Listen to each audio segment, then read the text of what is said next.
Botad marketing યાર્ડની અંદર જે છેલ્લા 12 વર્ષથી ખેડૂતોને લૂંટવામાં આવી રહ્યા છે, જેની વિરોધમાં હજારોની સંખ્યામાં ખેડૂતો આક્રોશ સાથે બે મહત્વના મુદ્દાને લઈને રજૂઆત કરવા માટે આવ્યા છે.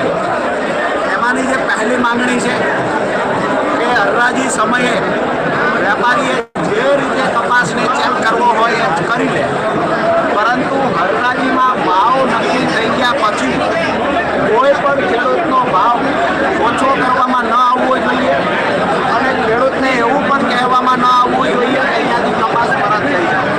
એક વખત હરાજી થઈ ગઈ, જે ભાવથી થઈ ગઈ એ જ ભાવથી કમ્પલસરી વેપારીએ કપાસ લેવો પડશે.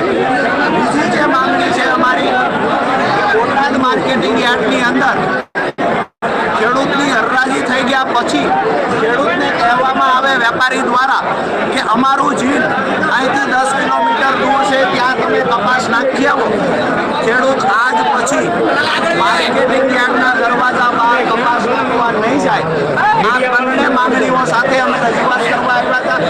ગુજરાતના કોઈ માર્કેટિંગ યાર્ડમાં આવી રીતે ખેડૂતોને હેરાન કરવામાં નથી આવતા. ચેરમેન દ્વારા 2 દિવસથી મીડિયામાં આવી અને વાતો કરવામાં આવે છે કે અમે કડદો બંધ કરી દીધો છે. અત્યારે અમે કહ્યું કે વેપારી ખેડૂતનો કપાસ હરાજી પછી ફરજિયાત લઈ લે છે, કપાસ પાછો નહીં મોકલે. આ લેખિતમાં બાહેધરી આપો. ચેરમેન લેખિતમાં બાહેધરી આપવાથી ભાગી ગયા છે. મતલબ મીડિયા સામે આવી બોટાદ માર્કેટિંગ યાર્ડના ચેરમેને કરેલી વાતના દાવા પોકળ સાબિત થાય છે. આજે જ્યારે લેખિત માંગણી કરે છે ખેડૂત તો ચેરમેન આપવા તૈયાર નથી, તો ભૂતકાળમાં પણ આવી મૌખિક વાતો ચેરમેનોએ કરી છે અને ખેડૂતોનું શોષણ યથાવત રહ્યું છે.